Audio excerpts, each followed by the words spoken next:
귀지 다들 어떻게 하시나요?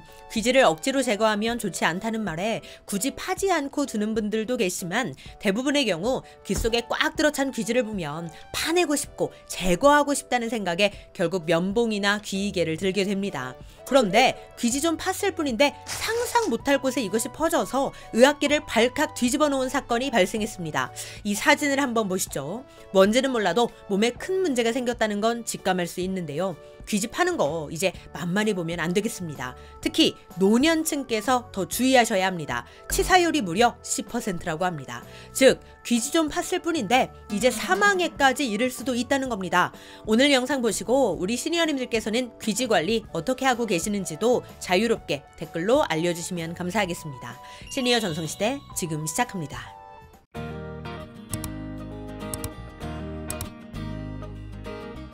안녕하세요. 시니어를 위한 꼭 필요한 정보 시니어 전성시대입니다.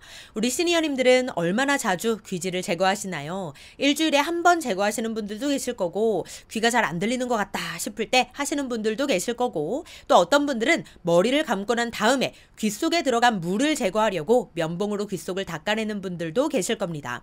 그런데 이 귀지라는 것이 우리가 찝찝해서 제거하는 것도 있지만 사실 남보기에 좋지 않아서 제거하는 경우도 많은데요. 어쩌다가 옆에 사람 귓구멍에 누렇게 귀지가 쌓여 있는 걸 보게 되면 괜히 막 속이 좋지 않고 왠지 잘 씻지도 않을 것 같고 별 생각이 다 들게 되는 것도 사실입니다. 그래서 사실은 보기에 좋지 않으니까 귀지를 제거하는 경우도 많은데요. 그런데 이제는 남들의 시선 때문에 귀지를 제거하는 일은 그만둬야겠습니다. 일단 귀지가 생각보다 우리 몸에 꼭 필요한 녀석들인데요. 귀지는 귀 속에 들어오는 먼지나 이물질 등을 막아줄 뿐만 아니라 상처가 생기는 것을 막고 염증이 쉽게 생기지 않도록 도와주는 역할을 합니다.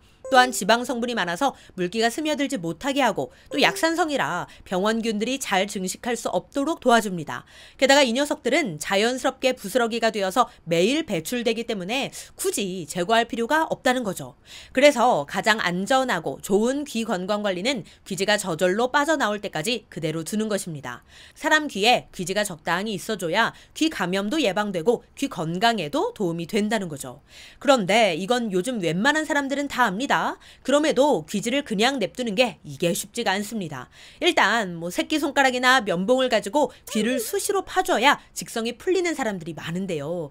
그런데 그러다가 오히려 큰 병을 만들 수도 있습니다. 귀 속 피부는 혈액순환이 느리고 또 피하 조직이 얇아서 상처나 염증이 발생하기 쉽습니다. 따라서 귀 속 피부가 다치기가 쉬운데 이렇게 상처가 나게 되면 웨이도염이나 중이염이 발생할 수 있다는 거죠.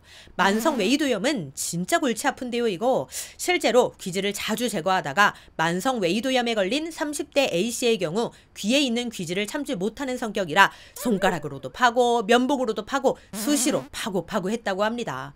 그러다가 2년 전에 귀에 이상 신호가 발생했다고 하는데요.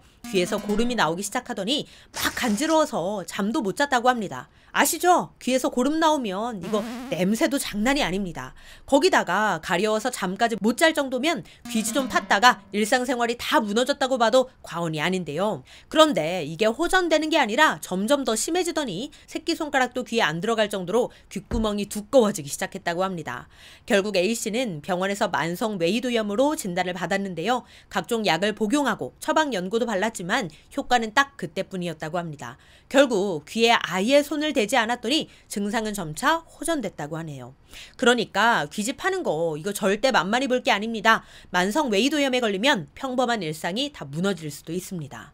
그런데 또 어떤 분들은 귀지 팔 때 저 속 안에 있는 귀지까지 다 파내려고 귀이개나 면봉을 깊게 찔러 넣는 분들이 계신데요. 그랬다가는 고막천공이 생길 수도 있습니다. 만약 고막천공으로 고막에 구멍이 뚫리게 되면 귀가 울리거나 피 또는 고름이 나오게 되는데 이게 심해지면 영구적인 청력 이상도 올 수 있다고 하니 절대 깊게 찔러 넣어서는 안 되겠습니다.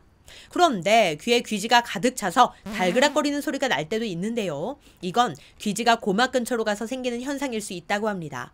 그러니 절대 혼자 파지 마시고 이비인후과로 가서 제거하시는 게 좋겠습니다. 자, 그런데 웨이도염, 고막천공은 약과였습니다. 올해 학계에 보고된 호주 67세 남성의 뇌 CT를 한번 보시죠. 사진에서 주변보다 노랗게 보이는 곳이 보이는데 이게 바로 뇌뼈에 염증이 생긴 부위입니다. 어떻게 귀지 좀 팠다고 뇌뼈에 염증이 생길 수가 있을까요? 그 원인은 충격적이게도 바로 면봉솜의 잔여물이라고 합니다. 귀집하다가 면봉솜이 귀 안쪽에 염증을 일으켰고 이게 결국 귀뼈를 타고 뇌뼈까지 퍼졌다고 합니다. 와, 이거 진짜 충격적인데요. 우리가 귀집할 때 보통 면봉을 많이 사용하잖아요. 그런데 이 면봉솜의 잔여물이 귀 안쪽에 남아서 귀에 염증을 일으켰고 이 염증이 귀뼈에서 뇌뼈까지 전이가 됐다는 겁니다.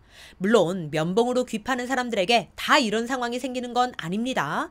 건강한 사람한테는 드문 일이죠. 하지만 고령, 당뇨 환자라면 특히 주의해야 합니다. 왜냐? 그 치사율이 무려 10%나 되기 때문인데요. 만약 귀가 가렵고 따가우면 그건 귀에 염증이 생겼다는 신호입니다. 그러니 이 신호를 절대 무시하지 마시고 바로 이비인후과를 방문해서 검사를 받아보시기 바랍니다. 이 염증이 귀에만 머물지 않고 우리 몸 다른 부위, 뇌까지 전이될 수 있다는 것 꼭 명심해야겠습니다. 그리고 이뿐만이 아닙니다. 귀에 염증이 있는 상태에서 그냥 방치한 채 반복적으로 계속 면봉을 사용하다가 청력이 떨어진 사례도 있는데요.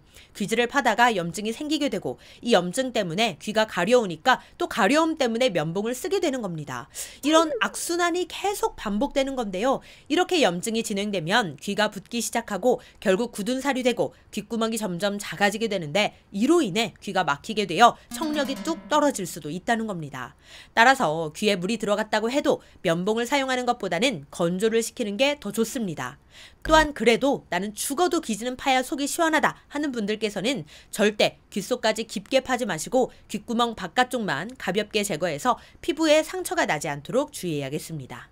네, 오늘은 귀지를 파다가 뇌에 염증까지 생긴 사례에 대해 알려드렸는데요. 우리가 무심코 하던 생활 습관이 우리의 건강을 크게 해칠 수도 있습니다. 특히 우리 시니어님들께서는 더욱 주의하시고 이제 귀지를 편안히 내버려 두시는 것도 좋겠습니다. 우리 시니어님들께서는 귀지 관리 어떻게 하고 계신가요? 자유롭게 댓글 남겨주시면 감사하겠습니다. 그럼 오늘도 편안한 하루 보내세요. 감사합니다.